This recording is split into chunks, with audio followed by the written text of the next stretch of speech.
Your first interaction with Atiq Ahmed.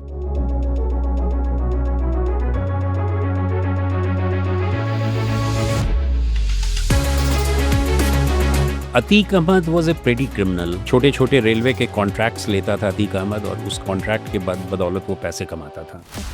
Gangster act, gangsters को deal करने में उस एक्ट का मदद हो सकता है। हरिशंकर तिवारी और शाही, इन दोनों के बीच जो गैंगस्टरिज्म हुआ उसके कारण ऑर्गेनाइज्ड क्राइम बढ़ने लगा। उसी समय 1985 या 86 में गैंगस्टर एक्ट बना। You had an extensive role in removing terrorism also from the state of UP. 1980s में Punjab was very disturbed and you know that Khalistan movement was at its peak. 84 में ही वहाँ पे गुरुद्वारे पे और स्वर्ण मंदिर पे हुआ। उसके बाद 84 में ही मिसेस गांधी का असैसिनेशन भी हुआ। मैं जीवित रहूं या नहीं रहूं, पर मुझे अगर गौरव किसी चीज पर है तो इस पे है कि सारा जीवन मेरा सेवा में गया। 1992 में पहली बार इतने ड्रेडेड टेररिस्ट मारे गए और उनके पास से 7 वेपन्स मिले। AK-47 मिला। Tell us something about the incident about Mahendra Fauji. एक गैंग था मान सिंह का गैंग और उस मान सिंह के गैंग में महेंद्र फौजी was one of the members. एक छोटी सी घटना हुई थी कि महेंद्र फौजी की सिस्टर को कुछ लड़कों ने मॉलेस्ट किया। उस बेइज्जती के बदला के लिए महेंद्र फौजी और सतबीज गुर्जर ने उन लड़कों को मार दिया। So if there is one guiding principle which you thought you stuck by to ensure that you had such a stellar career, what would that be? Life is the best teacher and through life you learn a lot. This is for you to decide how you want to make your life. हाय दोस्तों, ये episode courtroom stories का मेरे legal दोस्तों से ज़्यादा मेरे non legal दोस्तों के लिए है, क्योंकि मुझे सब ये बोलते रहते हैं कि भाई कानून की बात तो बहुत करते हो, कानून तो आप बहुत सिखाते हो, बट क्या कुछ ऐसा भी हो जाए जिसमें हमें भी थोड़ा मनोरंजन आए। तो इसी चीज़ को दिमाग में रखते हुए हमने आज इस एक ऐसे शख्स के साथ वीडियो शूट करा है जो किसी हिंदी पिक्चर से कम नहीं, चाहे गैंगस्टर स्टोरीज हो, चाहे क्रिमिनल्स के बारे में कहानी हो, आंख में आंख डाल के देख के बोलना कि अगर गोली चलाओगे तो हम भी आप पे गोली चलाएंगे। हम बात कर रहे हैं super cop of UP mister OP Singh. इन्होंने 2 बहुत बढ़िया किताब भी लिखी हैं। उनकी लाइफ की जर्नी के बारे में बहुत कुछ सीखने को मिला है। हमने भी उन किताबों से इंस्पिरेशन लेते हुए इनके साथ वार्तालाप किया है। हाई प्रोफाइल ऑफिसर के लिए एक जो टेन्योर रहता है कोई हिंदी पिक्चर से कम नहीं रहता है। जहाँ तक हमने देखा है कि आपका जो आखिरी दिन भी था काम का, वो भी एक मूवी स्क्रिप्ट से बाहर निकाला गया है, क्योंकि जहाँ तक हमें समझ आया कि 23 ऐसे बच्चे थे जो किडनैप कर लिए गए थे और ऐसा हो सकता था कि उनके साथ कुछ भी हो जाए उस दिन। तो आपको अपने बूट हैंग करने से पहले भी एक बहुत ही सेंसिटिव और बहुत ही बड़ा ऑपरेशन करना पड़ा था। उसके बारे में आप कुछ बताना चाहेंगे? Thank you Varun for bringing me here. I will tell you कि ये जो घटना हुई थी एग्जैक्टली एक दिन बिफोर आई रिटायर्ड। 31 जनवरी को मैं रिटायर होने वाला था और 30 जनवरी को I was just winding up my papers. I was sitting in my office और वहीं पे बैठकर मैं काम कर रहा था और अचानक करीब 6 साढ़े 6 बजे के लगभग 6:45 मैंने टीवी पे देखा कि कुछ बच्चों को बंधक बना लिया गया है। लखनऊ में मैं था और लखनऊ से करीब 200-250 किलोमीटर दूर एक फर्रुखाबाद जगह है। उस फर्रुखाबाद के एक तहसील में, गांव में, this happened in a rural area, वहां पे एक फौजी था जिस फौजी ने फौज उसने छोड़ रखा था, बट मेंटली वो he was not so sound और उसे सजा भी मिली थी और वो जेल भी गया था और पैरोल पे बाहर आया था वो। और I don't know what triggered in his mind और उसने करीब 22-23 बच्चों को बर्थडे के बहाने उसने अपने घर पे बुलाया।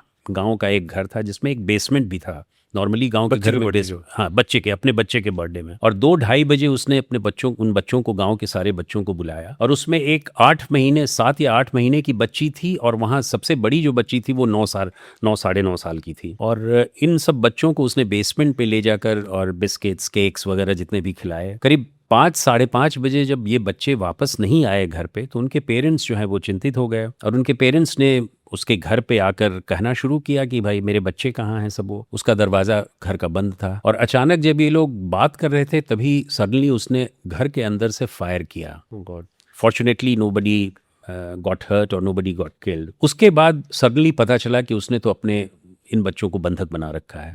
देन डिस्ट्रिक्ट एडमिनिस्ट्रेशन को भी अलर्ट किया गया, मेरे एसएसपी, डिस्ट्रिक्ट मैजिस्ट्रेट वगैरह सब वहाँ पहुँच गए। डिमांड किया था कुछ उसने डिमांड करना चाहा but he was not very clear. जी। उसका क्या डिमांड है, हम लोग पूछते रहे कि डिमांड क्या है, but he was not very clear on that. But the most important thing was that district administration ने ये सोचा, खासकर एसएसपी ने ये सोचा कि ये छोटा सा इशू है और हम इसको टैकल कर देंगे, इसीलिए उसने बाहर नहीं, आगे की तरफ ये इन्फॉर्मेशन को नहीं दिया। लेकिन मीडिया को पता चल गया और मीडिया ने इसको कवर करना शुरू किया। तो वही 6:45 के लगभग जो है मीडिया में टीवी चैनल्स पे आने लगे कि फर्रुखाबाद के इस गांव में इन बच्चों को बंधक बना रखा है। And I just watch that TV channel. I was sitting in my office, then suddenly I got slightly worried. So I called up the SSP और मैंने SSP से पूछा कि what is this? तो उसने कहा कि हाँ सर ये ऐसी ऐसी घटना हुई है। तो मैं बल्कि मैं नाराज़ भी हुआ, मैंने कहा तुमने क्यों नहीं बताया? तो उसने ये कहा कि सर मैंने सोचा कि लोकल लेवल पे मैं इसको टैकल कर लूँगा and in any case you are retiring tomorrow, I don't want to trouble you. Protocol होता है इसमें कुछ कि अगर ऐसा एक्चुअली कोई भी इंपॉर्टेंट घटना अगर हो जिसमें बच्चे हैं जी तो उसको बताना चाहिए था। At least you should have informed his senior officers, not necessarily the DGP, ji but at least DIG और आईजी को बताना चाहिए था। बट डिस्ट्रिक्ट मैजिस्ट्रेट और एसएसपी दोनों ने किसी को नहीं बताया। एक लोकल एमएलए वहाँ आ गए थे। फिर मैंने इमीडिएटली अपना वो किया, I inform the chief minister और चीफ मिनिस्टर ने मुझको तुरंत बुला लिया कि आप आ जाइए। Then the whole problem was कि किसी भी तरीके से बच्चों का कोई अहित ना हो, क्योंकि यदि हम कोई भी ऑपरेशंस करते हैं, रेस्क्यू ऑपरेशंस या रूम इंटरवेंशंस करते हैं, तो कोलैटरल डैमेज में बच्चे मारे जा सकते हैं जी।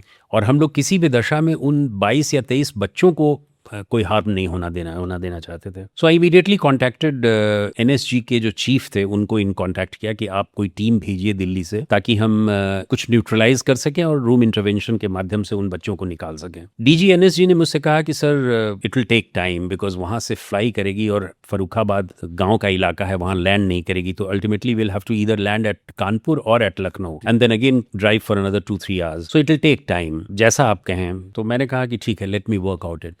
तो मैंने अपने इनके पास हेलीकॉप्टर्स नहीं होते? हेलीकॉप्टर्स भी होते हैं लेकिन उतनी दूर हेलीकॉप्टर से उसको आने में रात का वक्त हो रहा था, 7-7:30 से ज़्यादा हो गया था। So that was logistic problem, operational problem था, and that is why we presumed कि it will take some time and I didn't have the time. Correct. Then I decided to mount our own operations, so I alerted my anti-terrorist squad, which was located at Kanpur, and I told my IG Kanpur that you go and lead the operation. So this is how we planned the whole thing, and everything was orchestrated by me at the war room where we have in Lucknow, and we were trying to see everything through mutual communications. I was in touch with the local officers were in touch with us. The team which was going, that was also in touch with everyone. So that is how we mounted an operation at about 11:30 in the night. और उसको करके फिर हम लोगों ने उस आदमी को मारा. That fellow was shot dead by the police, and fortunately nothing happened, no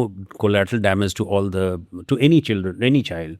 And then we could rescue those children. So that was a very, very successful operation. And जिसमें कि हम लोगों ने 23 बच्चों को बिना किसी क्षति के उनको रेस्क्यू किया और फिर 12:30 बजे रात में हमने प्रेस कॉन्फ्रेंस किया. And the CM was very happy and he announced 10 lakhs of rupees as a reward. That's amazing. And you know, the basic thing was, and everybody appreciated that here is a man who is going to retire. You know, in fact, I started my book writing that chapter. जी, that's right. And मैंने ये कहा कि early morning में मेरा farewell parade हो रहा है. And I remembered one sentence which the chief minister said. DGP साहब, या तो आप हीरो हो जाएंगे या जीरो हो जाएंगे. हीरो तब होंगे जब आप कोई बहुत सक्सेसफुली आप उनको रेस्क्यू कर लेंगे, और जीरो इसलिए हो जाएंगे कि अगर किसी भी बच्चे की मौत हो जाती है, अल्टीमेटली हम लोग सक्सेसफुल तो होते ही, लेकिन ब्यूटी उसमें थी कि बिना किसी डैमेज के. I have a few questions on this in fact, because and when we were reading the chapter also in this book, it came out really well. मैं ये समझना चाह रहा था कि जैसे कि अब ऐसा सिचुएशन क्रिएट हुआ शाम के 5 बजे, रात की 11 बजे तक you had to take a call कि you had to by force take over charge in the situation. क्या ऐसे नॉर्मली पुलिस के पास कोई नेगोशिएटर होता है कि अगर मान लीजिए अगर हॉस्टेज रखा है तो नेगोशिएट किया जाए? होता है बिल्कुल. It's a very valid question. होता है. और हमारे केस में हमारे लोकल एमएलए थे जी, जो लोकल विधायक थे, वो वहाँ पे मौजूद थे. उन्होंने कोशिश की जी, लेकिन वो आदमी किसी भी दशा में बाहर नहीं आ रहा था. Right. So the communication channel जो था वो बाहर और अंदर का बीच में कोई ब्लॉकेज था. Right. And he was not prepare to listen anything. In fact लोग पूछते रहे कि तुम्हारी डिमांड क्या है, जी. What do you want. हाँ. उसने कहा कि मेरा कन्विक्शन खत्म हो जाए, मेरा पैरोल वो हो जाए, मुझे इतना पैसा दो, मुझे ये जमीन दो, मुझे मेरे ऊपर अत्याचार हुआ है, वगैरह वगैरह. जी. तो उसका और उसको मीट आउट करना immediately was difficult. Almost I mean the district magistrate was also there, तो ये इन्वॉल्वमेंट था. तो बट नेगोशिएशन था. You are right. And the other aspect is, let's say you are out there for almost 6 hours or so. It's a small room. I would imagine not a room maybe this size or maybe a little bit bigger or a little bit smaller. अब वो कैसे positioned है, बच्चों के साथ कैसे positioned है, अगर उसने कुछ अपने ऊपर बॉम्ब लगा रखा है, नहीं लगा रखा है, उसको शूट किया जाए, नहीं किया जाए, क्या क्या एस्टिमेशन कॉल में लिया जाता है? यू नो, ये सब ऑपरेशनल स्ट्रैटेजी जो है बहुत ही डिफिकल्ट होता है. जी. And the man on the spot has to decide. I mean you can orchestrate the whole thing, जी. But you cannot take decisions at the spur of the moment. Right. So what is happening is, you're right, that what kind of situation would be there inside the room, Correct. how the children have been bundled out, Correct. what kind of weapons he carries. Right. In fact, in most of the operations, take a scenario where terrorist operating. Right. He was not a terrorist, he was a common man. Yeah. But कई जगहों पे, जैसे मैंने लखीमपुर खीरी में देखा उसके बाद बात कि करेंगे. जब सिख ड्राइव मिलिटेंसी की थी, तो कई ऐसे मौके आते हैं जिसमें यू नेवर नो कि what kind of armaments the enemies have. Correct. तो उस स्थिति में ऑपरेशंस बहुत डिफिकल्ट हो जाता है. और रूम इंटरवेंशन की जब हम बात करते हैं, तो रूम इंटरवेंशंस में हमें बहुत सी चीज़ों का सोचना पड़ता है कि हमारा एंट्री क्या होगा, हमारा एग्जिट क्या होगा, हम किस प्रकार उसको न्यूट्रलाइज करेंगे जिससे कि कोई और कोलैटरल डैमेज ना हो.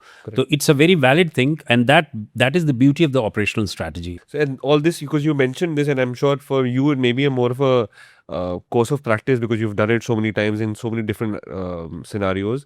You mentioned something called like the war room. Now, this war room is this dedicated for higher up officers who can access it, or how does it work? Actually, I have coined this word myself.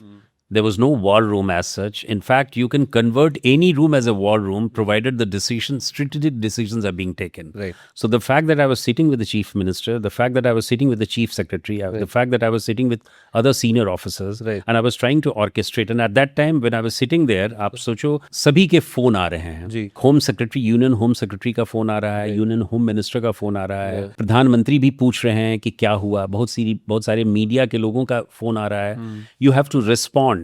Right. You have to respond, because lack of communications on your part can always create problems for others. Yeah.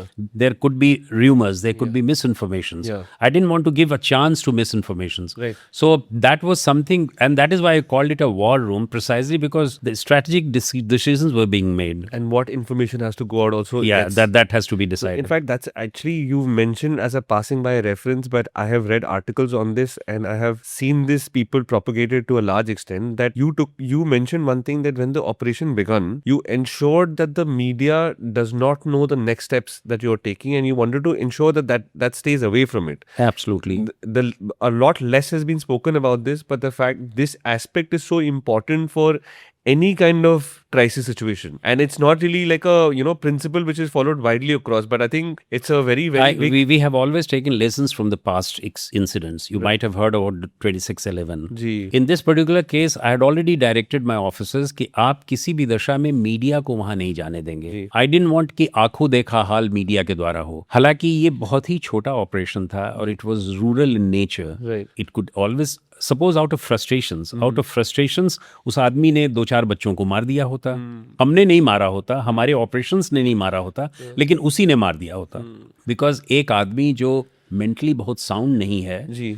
you cannot expect a very sane decision by him. Correct. He can always do anything. Right. So उस particular चीज में हमारी responsibility बढ़ जाती और हमको suffer करना पड़ता है. No, boldness doesn't, I mean, after reading the book, although I've had the privilege of knowing you since my childhood, but like after reading the book, I have noticed this fact that boldness doesn't come, it's not a second habit. In fact, it is a very first habit from your very beginning of your career. One very famous incident which is actually written not in this one but the other book, which is that about your first interaction with Atiq Ahmed, and how at the time Atiq Ahmed was on the rise, and he had in fact killed a gangster who was from in another side and was on the rise, and you had gone in fact to the house of that person who had died to get whether they would be willing to give a statement or not. And on the way back, not only some things transpired with one of your cops, and because of which you had your first interaction with him. So would you like to throw some light on that? Yeah, that's also a very interesting episode. In fact, I was very, very young at that time. I had barely 5 to 6 years of my service, and I was posted as SPCT Allahabad. At that time, it used to be called Allahabad. Now it is called Prayagraj. Atiq Ahmed was a petty criminal. और उस समय 1988-89 में when I was posted there, I remained posted there for more than 2 years. He used to go for railways theft. जी. छोटे छोटे railway के contracts लेता था अतीक अहमद और उस कॉन्ट्रैक्ट के बदौलत वो पैसे कमाता था. But the bigger question was that he was not the ring leader. He was one of the parts. He was in fact a member of another gang. Okay. And that gang was being operated by Chand Baba. Okay. Chand Baba was the main leader. Chand Baba was another young criminal. He was a gangster. He was, I wouldn't call him a mafia because at that time the coinage was not of mafia, but Right. he was an organized criminal. Right. Chand Baba was arrested under National Security Act in Lucknow. Right. When I was posted there, then he was in jail. And after some time, after a couple of months later, he was released. And when he was released, so he came back to Allahabad. उसी के बाद 89 का election होने लगा. Chand Baba fought the election. When he filed the nominations, at the same time, Atiq Ahmed also filed the nomination. And perhaps that pived Chand Baba. और Chand Baba ने कहा कि तुम मेरे चेले हो, तुम मेरे member हो, और तुम you how dare you fight election when I'm contesting election. And this is how both of them started fighting. Chand Baba was a very strong campaigner. He was quite popular. He used to attract a lot of crowd. Young man, but also he was thoroughly religious. So once he came to me, in fact, I have a hunch, which I am disclosing, I never tell others. I have a hunch that had Chand Baba been not killed, probably he would have killed Atiq. Right. Atiq wouldn't have been surviving agar Chand Baba wahan jinda rehta. Right. And that is why I feel so, that is why, and I sense it, that Chand Baba was killed by Atiq Ahmed. So Chand Baba came to me in one evening, Right. and he complained against the district magistrate, and he said, you are a very honest guy, you are very energetic, but I would like to take revenge from all these district administration people. So that is why I have trust in you and I have come to complain against all these. तो मैंने उसको समझाया, मैंने कहा कि ठीक है. He was killed, दो वोटिंग हो चुकी थी, एमएलए की वोटिंग हो चुकी थी और रिजल्ट निकलने वाला था. उन दोनों के बीच वाले दिन में उसकी हत्या हो गई. और उसकी हत्या जब हुई तो शाम का वक्त था, 7:30-8 बज रहे थे. I still remember I was sitting in my house, और उसी समय I got a wireless message कि Chand Baba has been attacked. I immediately rushed to the place, took him to the hospital. By the time he reached hospital, he was brought dead. और पूरा market बंद हो गया. इलाहाबाद में तहलका much गया सब लोग की चांद बाबा वाज किल्ड. मैंने उसके फादर को कहा कि तुम FIR दर्ज कराओ, because we had lurking fear that it was Atiq who had killed him, but nobody dared to file a case against him. So ultimately it was unknown killing someone, killing Chand Baba. उसके बाद Atiq Ahmed won the election. उसके दूसरे या तीसरे दिन He won the voting also. he won the voting and he got elected as MLA. Right. And this was the first incident in which I came in contact with Atiq Ahmed in a big way, Right. in a very what you call an operational way. Right. That was Sunday, if I remember correctly. Sunday के दिन उसने 2 या 3 बजे उसने SHO से बात करना चाहा अतीक अहमद ने, और उसने फ़ोन किया. उस समय तो मोबाइल फ़ोन्स होते नहीं थे, तो लैंडलाइंस होते थे. तो लैंडलाइंस में उसने फ़ोन किया. एक सब इंस्पेक्टर राय करके था, PN राय या PK Rai.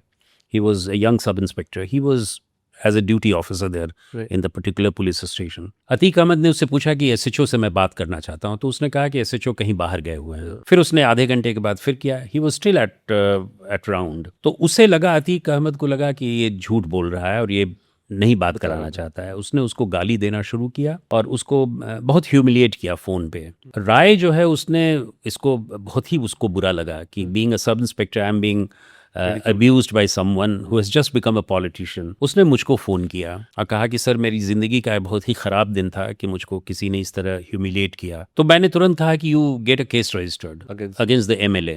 and we will arrest him. This is how the whole thing started. And I did not inform anyone. I did not inform my SSP or DIG or IG. And I informed one DSP. I said, ki, just mobilize the force. We would go and arrest him. They don't get any immunity. Immunity is not there. This is what ultimately एक ने कहा. Immunity नहीं है, वो ये है कि once you arrest a MLA, you have to inform the speaker. Right. You don't have to take the permission from the speaker. Not You a have sanction or anything like it's that. It's not essential. I knew the law. I knew at that time I knew the law. So I went there. उसको मैंने DSP को कहा कि तुम उसके office में जाओ, मैं उसके घर पे जाता हूँ. और हम लोगों के पास फोर्स बहुत कम थी. अगर न्यूमेरिकल स्ट्रेंथ में लिया जाए तो 7-8 सिपाही होंगे.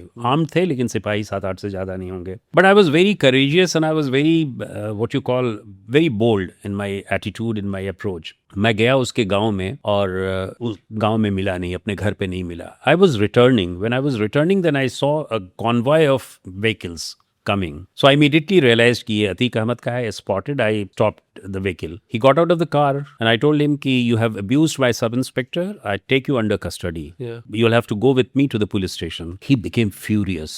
He was literally, he never expected that a young chap or a young police officer. You must have been what, 30? I was not even 30 at that time. Not even 30. But anyway, treated as 30. So he never expected. And he was a very tall, but not very tall, but very bulky and all of course, that. we've all seen him. And so he never expected that he could be even told like this. Forget about getting arrested. He could even be warned that you will be arrested. Right. And I stood to the ground. I said, कि nothing doing, you'll have to come with me. तो उसने ये कहा कि SP साहब, अगर आप मुझको गिरफ्तार करेंगे तो यहाँ गोलियां चलेंगी और आप कोई बचेंगे नहीं. And I could see the surge of crowd there. Almost, I didn't count it, but almost 1,000. 700-800 आदमी तो वहाँ के पूरे गांव के. It was like a village road or something. It was a village road, कच्ची रोड था. Right. और उस विलेज रोड के आसपास जितने भी खेत वगैरह थे सब उससे आ गए थे लोग. And it was totally Muslim dominated area पूरा वहाँ पे वो था. I knew that I am at the back foot. Back foot in the sense कि I naturally I can not. But I said, I mustered my courage. I said कि look, अगर मैं मारा जाऊंगा तो तुम भी नहीं बचोगे. गोलियां दोनों तरफ से चलेंगी, तुम्हारी तरफ से भी और हमारी तरफ से. अच्छा, उसके कुछ देर पहले वो डीएसपी भी आ गए थे अपनी जो स्केलेटन फोर्स थी उसको लेके. तो उसने सोचा कि अब तो ये वो हो गए हैं, they are quite adamant on that. But exactly the same time I saw mayor of Allahabad reaching there. Within minutes. I mean, he was on his way, so he stopped there. And there was another MLA who also came at the same time. Right. And they gave me the message that the chief minister wants that there should be no arrest. You will have to take back. You will have to just go back. He should not be arrested. And then instructions came from above also. So I was totally, helpless. But I could have, one can always say that still you could have arrested him. Right. But at that time, effecting arrest would mean Nothing. Bloodshed, Yeah. nothing else. I mean, I was not prepared for killing so many people or getting killed or giving a chance, giving a room to Atiq Ahmed to fire upon us and, making a bloodshed everywhere. Yeah. So wisdom demanded that I should take back. And this is what I felt that I should do it. Lots of follow-up questions from this because this is a very, very interesting story. One that comes to one's mind is that let's start from the beginning. Chand Baba came to you. He said that I fear that there could be some situation like this. So like say if for people who are slightly what can I say at some amount of risk, do they if there is some certain amount of risk against their life, can they like seek, or do you guys normally end up giving some kind of protection to them also at time instances? Varun, at that time both were candidates, and as candidates contesting the elections, they are provided security. Right. So even Chand Baba had been given security as a bodyguard by the police, and so was Atiq. Right. Because all the candidates, while contesting elections and while being nominated, standing as a candidate, they are provided protection. So both of them had the protection. Right. The other thing is that one big question which everybody thinks about or talks about is the fact that how there are, gangsters after gangsters which have kind of risen from the ranks in UP. And not only they have risen from the ranks, but they also find such great support from like the people at large. Like you mentioned the fact that in minutes of your encounter with him, thousands of people from the colony or from the vicinity had collected in probably in support of him. What do you think is the like what is the message that they're selling to these people at large that they're able to find this kind of support? Because this is not fear, this is support. जो अगर इतने सारे लोग This is a very interesting question that you asked. Actually, if you look at the criminal part, the criminal anthology of the whole state, you'd find that in the 70s, 80s, the criminals were trying to support the politicians. And subsequently, they thought that why support? Why not become politicians themselves? And that is how they started. You might recall, and you may not be born at that time, but in good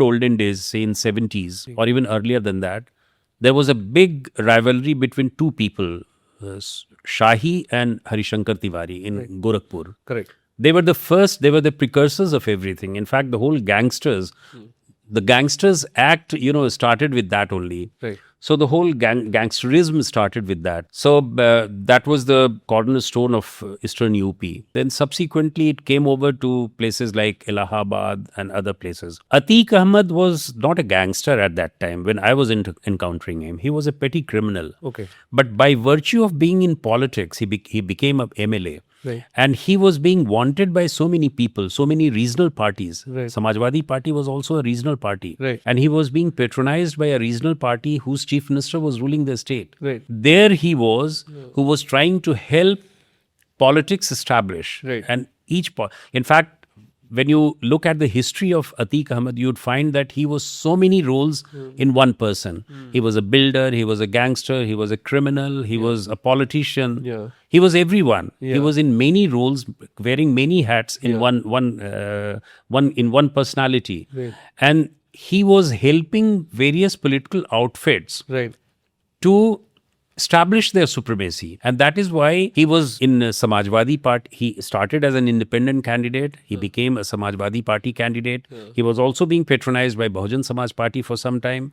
And only when BJP came, then he started running. He was at large. And subsequently a time came when Atiq Ahmed was forsaken by every political party. He became untouchable by the political parties. Right. So this is how, when you mix politics with crime, you have a very explosive situation which you are describing. Why is it so that the politics get mixed with crime and then it becomes a... I actually have a slightly different question. ये तो बहुत simple सवाल है, simple answer है. आप जो कह रहे हैं कि पॉलिटिकल पार्टीज को अगर फंडिंग मिलेगी तो वो जरूर उनके साथ इंटरमिक्स करेंगे और किसी के साथ भी इंटरमिक्स कर सकते हैं. उसके लिए बहुत सारे कानून भी बन रहे हैं, बहुत सारे कानून उसको इस्टेब्लिश कर रहे हैं. मेरा सवाल थोड़ा सा अलग ये था कि चलिए पॉलिटिशियन तो कुछ हद तक हम पूरे देश को पता है कि बहुत ज़्यादा प्रिंसिपल पे नहीं चल रहा है तो कर सकता है ये सब कुछ. मेरा मानना है कि ये जो वहाँ के गांव वाले लोग थे वो उसके लिए क्यों पागल हो रहे हैं? इसलिए कि he was acting as a Robin Hood की तरह वो एक्ट कर रहा था. He was trying to instant justice की बात ये लोग करते हैं. हमारा सिस्टम जो है, अगर आपको कोई चीज़ की ज़रूरत हो, अगर आपको गैस का चूल्हा चाहिए, आपको गैस का ईंधन चाहिए या आपको कोई चीज़ चाहिए, so it's not the government which can provide you instantly. It's those people who can give you. They are, you get a lot of things from them.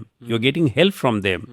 So you act like, you may be criminal for others. You may be a bad element for the government. Yeah. But for common people, for the local people, you become a Robin Hood.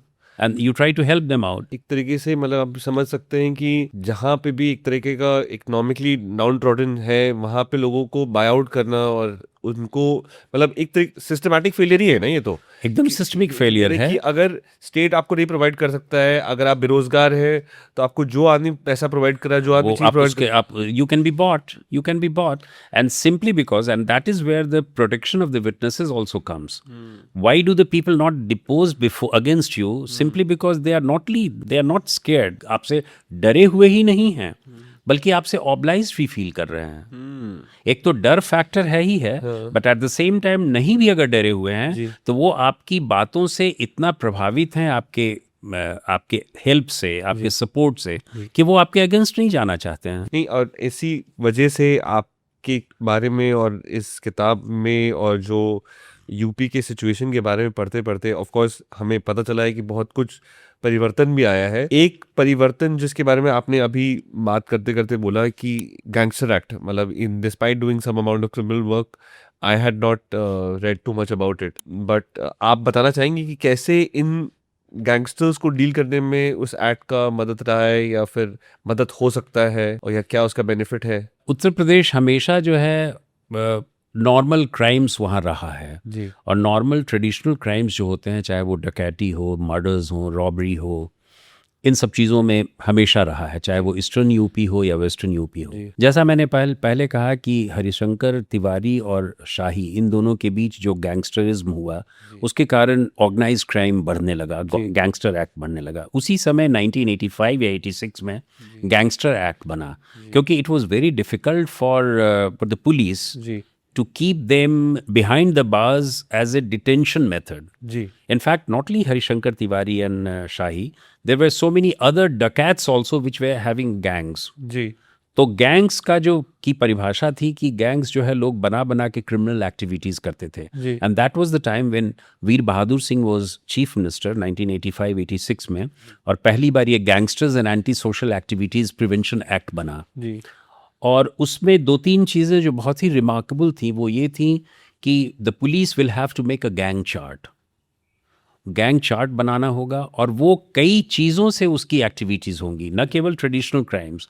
अगर वो शराब के मामले में भी कर रहा है, नारकोटिक्स भी कर रहा है, तो इन सबों में भी उसकी एक्टिविटीज़ जो है एंटी सोशल, एंटी नेशनल मानी जाएगी, और वो गैंग्स का एक महत्वपूर्ण सदस्य होगा, गैंग्स की परिभाषा में आएगा। तो इस तरह जो है एक गैंग चार्ट बनेगा, और उस गैंग चार्ट में क्लियर कट उसकी हिस्ट्री होगी, क्रिमिनल हिस्ट्री होगी, कि आप इस गैंग के लीडर हैं, आप इस गैंग के मेंबर हैं, और इस गैंग में आपकी एक्टिविटीज़ इस प्रकार हो रही है। जी उसके बाद उस गैंग चार्ट को और उसकी क्रिमिनल हिस्ट्री को देकर उस एक्ट के आधार पर आप डिस्ट्रिक्ट मैजिस्ट्रेट से परमिशन लेंगे to get a case registered.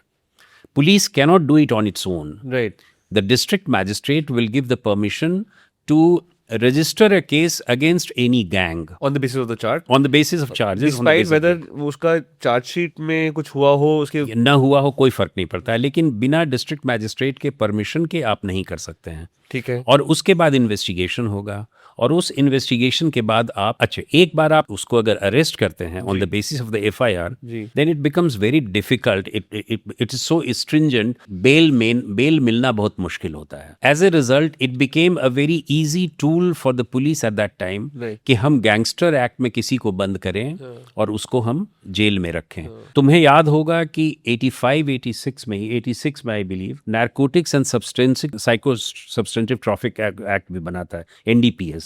और उस NDPS में भी बहुत स्ट्रिंजेंट एक्ट लगाया गया था कि अगर किसी के पास अगर इस तरह का सब्सटेंस मिला तो उसको जेल में बेल नहीं मिलता था।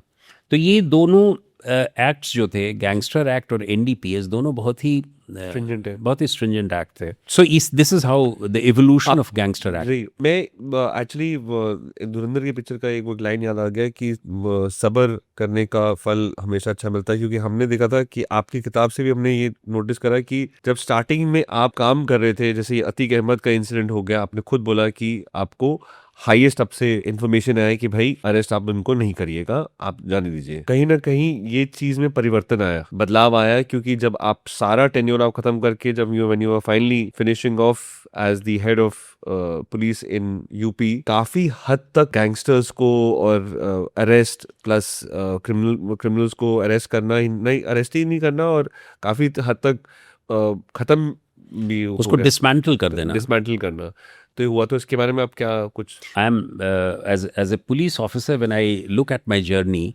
I find that I started with Atiq Ahmed as a young police officer. उस समय 80s में, this was 89, और उससे शुरू होकर फिर महेंद्र फौजी जैसे गैंगस्टर्स और क्रिमिनल का उसका सफाया होना, और फिर अंत में मुख्तार अंसारी और अतीक अहमद। बीच में तो कई ऐसे थे जो वेस्टर्न यूपी में, जिनके बारे में हम बाद में जिक्र कर सकते हैं कि बहुत सारे ऐसे क्रिमिनल्स थे जो एक्सटॉर्शंस पे, kidnapping for extortions, random murders, इन सबों में उनका वो था। और यही कारण था कि पूरे वेस्ट को वाइल्ड वेस्ट कहा जाता था। तो पूरी शुरुआती दौर से लेके अंत तक, when I retired as police chief of UP, I found that the gangsterism has been there, और उसका वो रहा। लेकिन एक इम्पॉर्टेंट चीज जो गैंगस्टर एक्ट में, जो I forgot to tell you, जो भी उसकी प्रॉपर्टी होगी गैंगस्टर की, उस प्रॉपर्टी को भी हम कन्फिस्केट कर सकते हैं, उसको अक्वायर अटैच कर सकते हैं, if they are proved to be the proceeds of crime. Right. And that particular section was very extensively used in last couple of years. Okay. और हम लोगों ने काफ़ी उसमें That was helpful. That was very helpful. In fact, 200 crore की property हम लोगों ने गैंगस्टर एक्ट के अंतर्गत Right. अटैच किया उनको. आज जो बुलडोजर की बात हो रही है, जी. बुलडोजर इसीलिए हो रहा है कि you are trying to dismantle and demolish all those properties which have been acquired through the proceeds of crime. Right. But खैर वो बुलडोजर तो खैर अल्टीमेटली तो सुप्रीम कोर्ट ने उसको होल्ड करा कि that हाँ ठीक है, ठीक है. that it may not have been the most advisable, but of course your journey has lots of very interesting parts. Moving ahead from Atiq Ahmed's incident and Gangster Act, going forward to your again to some of your early part of your career where you had an extensive role in removing terrorism also from the state of UP, and famously in your book it's called the chapter of Siege of Kheri. So usme, and you had a lot of work to be done, a lot of things that transpired during that time period. So would you like to throw some light ki what was the most credible thing happened during that Actually, 1980s में Punjab was very disturbed, and you know that Khalistan movement was at its peak. 84 में ही वहाँ पे गुरुद्वारे पे और स्वर्ण मंदिर पे हुआ. उसके बाद 84 में ही मिसेस गांधी का असैसिनेशन भी हुआ. And all these elements they started demanding for a separate state. So Khalistani movement gain momentum in whole of Punjab. And there was in 1947 lot of Sikh families, they had migrated from Punjab to UP Tarai. Correct. Because UP Tarai उस समय had lot of lands, पूरा forest area था जिसमें उन सबों को rehabilitate किया जा रहा था. तो बहुत सारी सिख फैमिलीज जो हैं पंजाब से इन जगहों पर, पीलीभीत में, लखीमपुर खीरी में, बिजनौर में, नैनीताल में, रामपुर में, मुरादाबाद, शाहजहांपुर, सीतापुर, ये सारे इलाके जो हैं वो सब यूपी के तराई कहे जाते हैं, फुटहिल्स ऑफ हिमालयाज, और जिसमें ये लोग सब आकर बस गए 1947 से ही. और उन लोगों के पास काफ़ी मैसिव प्रॉपर्टीज़ थी. किसी के पास 100 एकड़ तो किसी के पास 200 एकड़.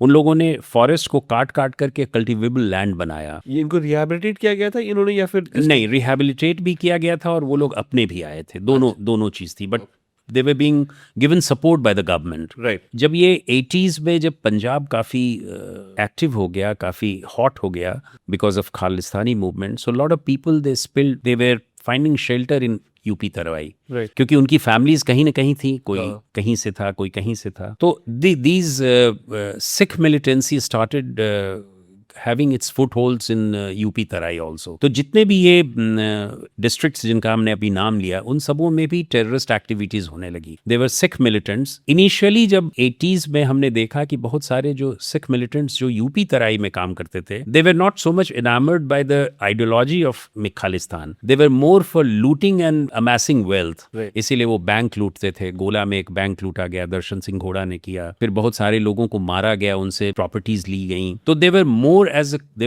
acting as a criminal rather than as a terrorist for a certain cause. But धीरे धीरे उसमें ऐसा नहीं है कि 100% वैसा रहा, लेकिन बहुत से लोग इस तरह भी किए जिनका कोई आइडियोलॉजी से संबंध नहीं था, and they were acting like criminals. Right.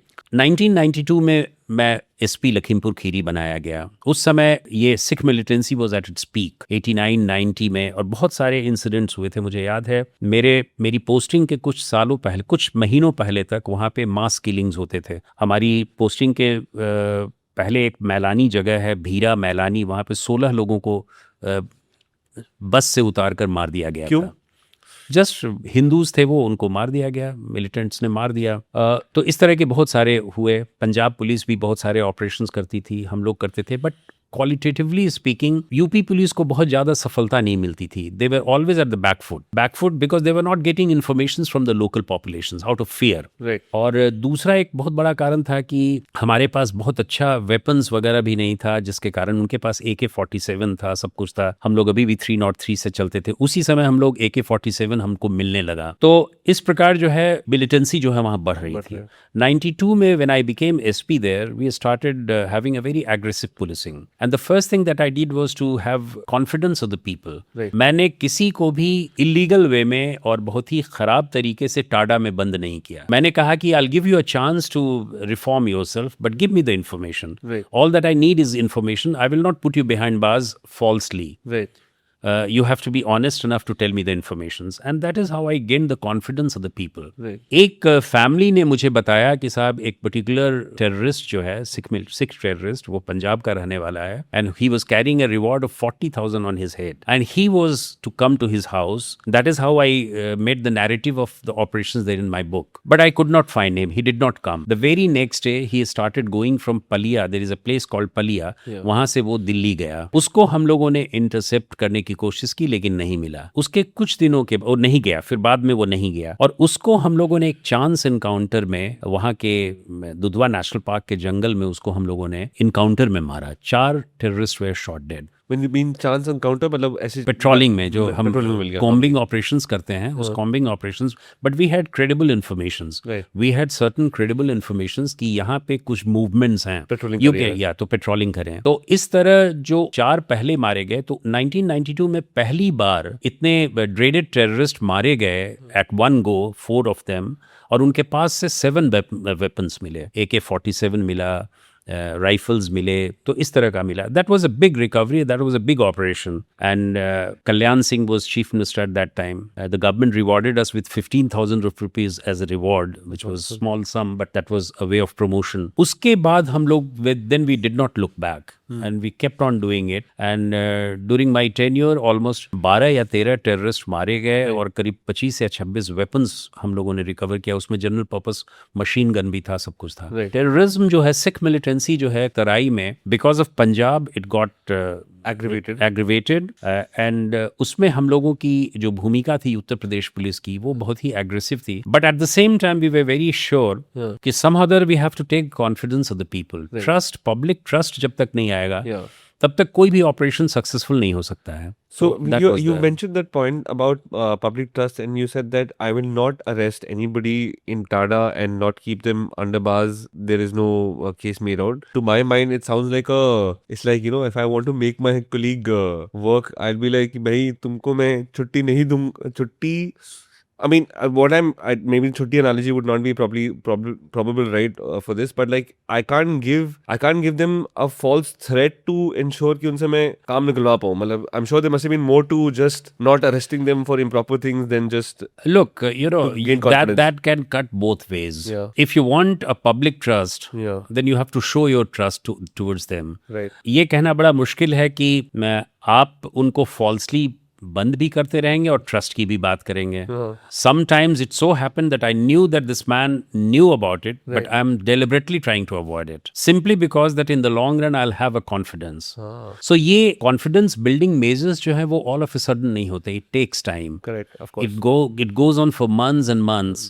Then only you try to have the confidence. Right. And I have always believed that your formal authority matters as much as your informal authority. Or By that you mean?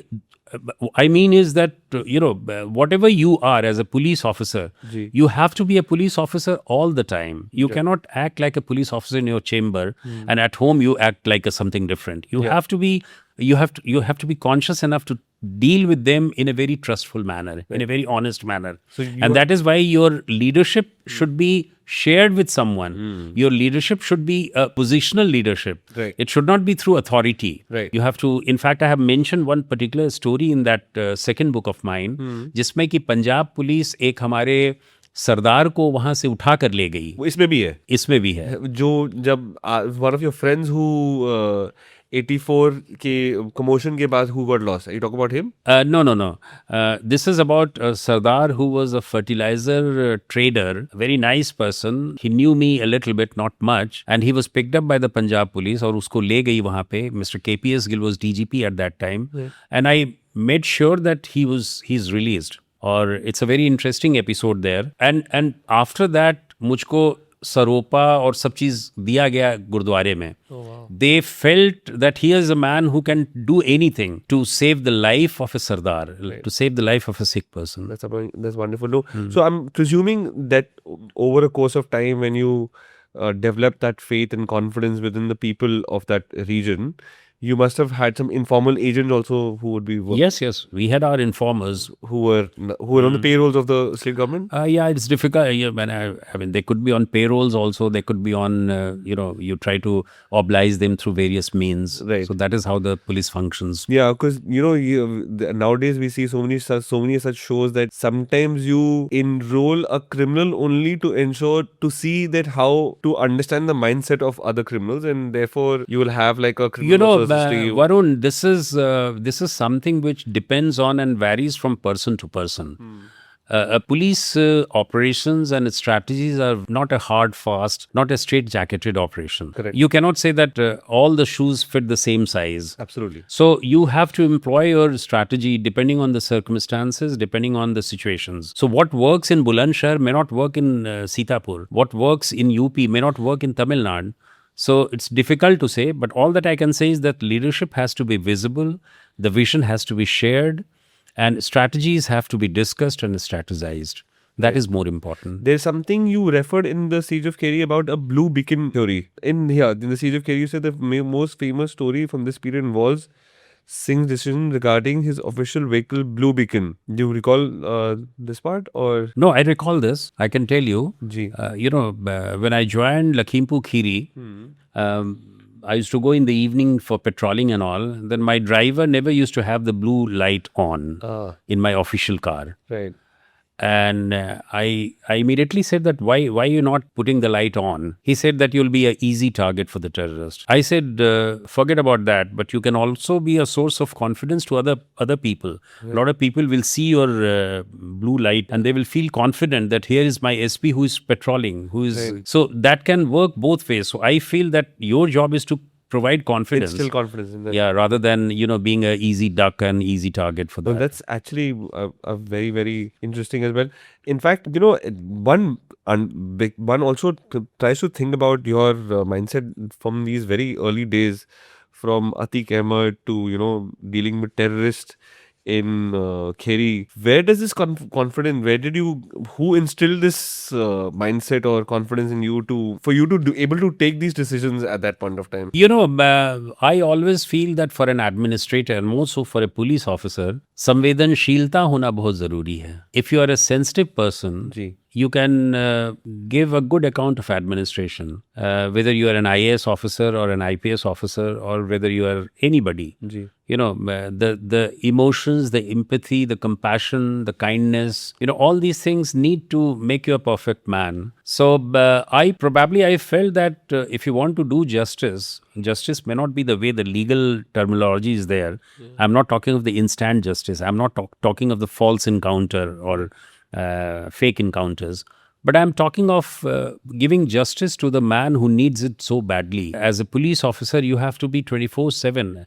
As the paper goes, you are there on 24/7 on the job. You cannot say that, no, I'm at home and I'm not a police officer. So, and this is what the people expect from you. You have to convert the entire control-based policing to citizen-centric policing, which should be professional, which should be technologically savvy, which should be professional. Yeah. So if you think on those terms, probably you are endowed with all such things. Right. So मुझे हमेशा लगा जिंदगी में, you are there because the people need you. Yeah. And you have to give justice to the people. But you would, I'm sure, also agree to a certain extent that this mindset of yours and your career is, I don't mean any disrespect, but it probably contrary to many others who are in the system or the way they've dealt in the system. In fact, you've mentioned this fact at certain instances, which I'm going to talk about, like in the state Kand as well, where, you were singled out for being professional, and even otherwise that, seniors have let you down in certain amount of time. In a system where mostly you will find people who would want to lead you down, how does one, and still go about doing this for so many years? I'll tell you one thing, and which is very, very important to learn in life. वो ये है कि in the whole realm, you cannot choose your bosses, you cannot choose your friends, you cannot choose your colleagues. it's very difficult, and you have to you cannot say that I have to handpick certain people. Correct. In a service condition, your boss could be somebody whom you don't like. You can have your colleague whom you just love so much. So it's not for you to decide who would be your colleague, who would be your boss and all that. This is number one. Number two, system जो है वो हो सकता है कि कभी कभी आपके फेवर में ना हो, आपको बहुत ही बैड ट्रीट करे सिस्टम, और लेकिन एक ऐसा समय भी आएगा जब आपके वर्थ को सिस्टम पहचानेगी और आपको रिवॉर्ड्स देगी. मेरे साथ संभवतः यही हुआ कि I had also my ups and downs. I had my fair trials and tribulations. I started with a big bang, but there was a time in Bulandshahr when I got a very unfair treatment by Mayawati. Yeah. And I realized that ठीक है, for a man like me who could have been totally depressed at that time, I was under suspension for 4 months. I was almost like untouchable by so many. I never used to be liked by officers. When I used to go to DGP office, people were not very willing to entertain me. Yeah. वो सब भी समय था कि for 4 months I was in a very bad condition, not financially but administratively, operationally, professionally. लेकिन मेरा एक था कि at the back of my mind there was always a feeling कि since मैं सही हूँ, system will come back to me. At one point of time, I will be rewarded with whatever good I have done. And this is exactly what happened when I got reinstated within 4 months. And can you imagine कि सतीश चंद्र मिश्रा जो मेरे lawyer थे, जो बाद में BSP के अभी भी जनरल सेक्रेटरी हैं या BSP के मेंबर ऑफ पार्लियामेंट हैं, he was my lawyer against Mayawati. Things can turn any way. Right. Things, you cannot control things by own way.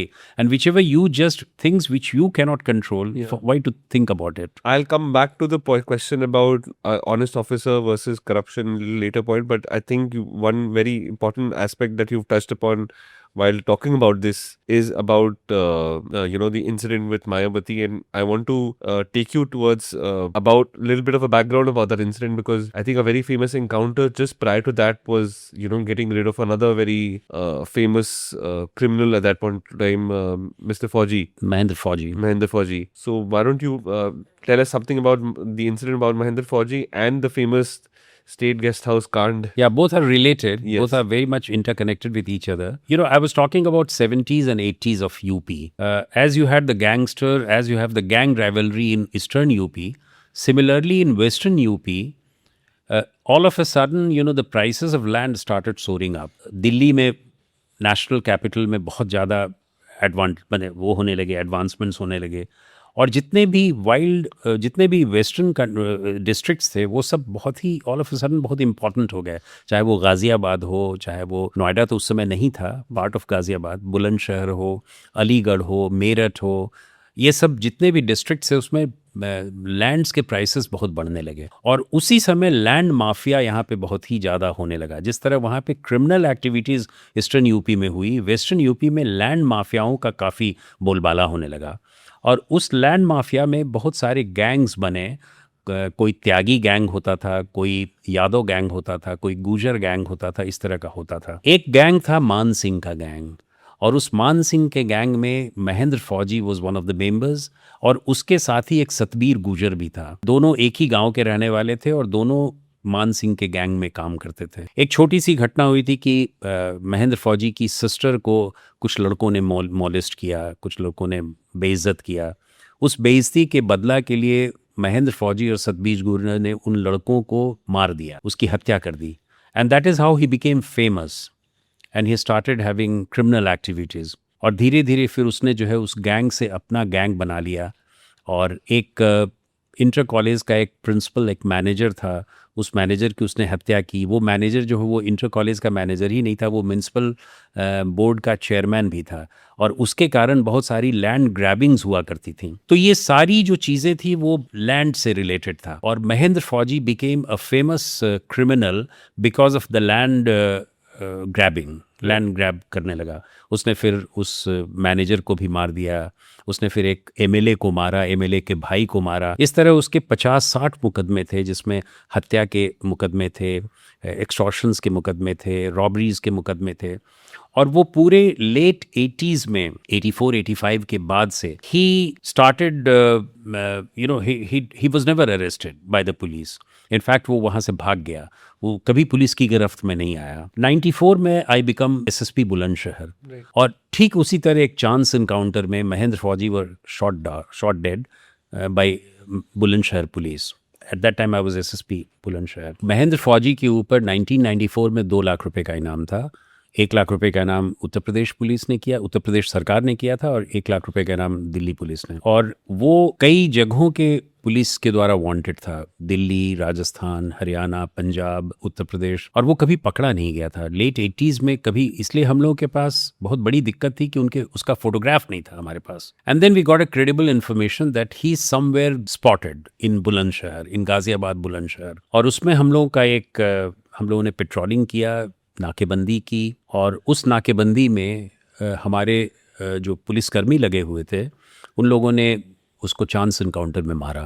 He was trying to grab the rifle of a policeman and then we didn't know कि who he is। और उसके बाद encounter took place in which he was shot dead। और बाद में फिर identification हुआ तो पता चला कि ये तो महेंद्र फौजी है। It became a national headlines। In fact पहली बार being such a young officer मुझको उत्तर प्रदेश के मुख्यमंत्री ने कहा कि आप और डिस्ट्रिक्ट मैजिस्ट्रेट दिल्ली जाइए और एक प्रेस कॉन्फ्रेंस कीजिए। And I was for the first time I was front paged by the national daily कि that was very sensational news. ये जब महेंद्र फौजी की का इनकाउंटर हुआ उसके कारण बाई इलेक्शन में मायावती का जो कैंडिडेट था वो हार गया। And people attributed this because of this particular incident. Why? What is the link between कि मायावती का वो उस समय समाजवादी पार्टी और बहुजन समाज पार्टी की सरकार थी जी, और हस्तिनापुर जो मेरठ में पड़ता है, हस्तिनापुर में बाई इलेक्शन था, वहाँ पे बाई इलेक्शन होना था। और उस बाई इलेक्शन में बहुजन समाज पार्टी के कैंडिडेट को सीट मिला था कि आप उस पर लड़ेंगे। मुझे याद है कि सिद्धार्थ नाम का एक कैंडिडेट था जो बहुजन समाज पार्टी का कैंडिडेट था और वो इलेक्शन लड़ रहा था, but he lost. Bahujan Samaj party को ये बहुत ही बुरा लगा कि महेंद्र फौजी के इनकाउंटर के कारण मेरा कैंडिडेट, बिकॉज एक particular section of the society ने वोट नहीं दिया। thinking that you guys are responsible. We are responsible for that. In the meanwhile, the government transferred me to Lucknow as SSP. और वहाँ जाने के बाद बहुजन समाज पार्टी का particularly लेट काशीराम और मायावती जी ने, इन दोनों ने हमारे ऊपर ये आरोप लगाया कि इनको यहाँ से इनको सस्पेंड किया जाए और उसके बाद हटाया जाए वहाँ से, लखनऊ से। मुलायम सिंह यादव इसके लिए तैयार नहीं थे। उन्होंने कहा कि नहीं, मैं उसको सस्पेंड करना तो दूर, मैं उसको ट्रांसफ़र भी नहीं करूँगा। लेकिन बाद में उनको पॉलिटिकल प्रेशर बहुत हुआ और अंत में उन्होंने मुझको बुलाया और ये कहा कि अगर मैं आपको नहीं हटाऊँगा तो मेरी सरकार गिर जाएगी। So I became so important for Samajwadi party and then I was transferred out from Lucknow in 1994। Barely Lucknow में मैं 29 दिन रहा, 29 दिन रहा एज एसएसपी लखनऊ पहली बार, और उसके बाद मुझको एसएसपी कुंभ मेला बना दिया गया। तो 1995 का कुंभ मेले में मैं एसएसपी कुंभ मेला था। तो this is the background for Mahendra फौजी's encounter as well as my encounter with the government because of that reason. No, then what followed up thereafter about the state guest house scams, that becomes even more relevant. So जब मैं SSP Kumbh Mela बना तो 1995 में कुंभ मेला ख़त्म हो गया जी, और कुंभ मेले के बाद मैं 2 महीने तक वेट करता रहा अपनी पोस्टिंग के लिए। I was without a posting.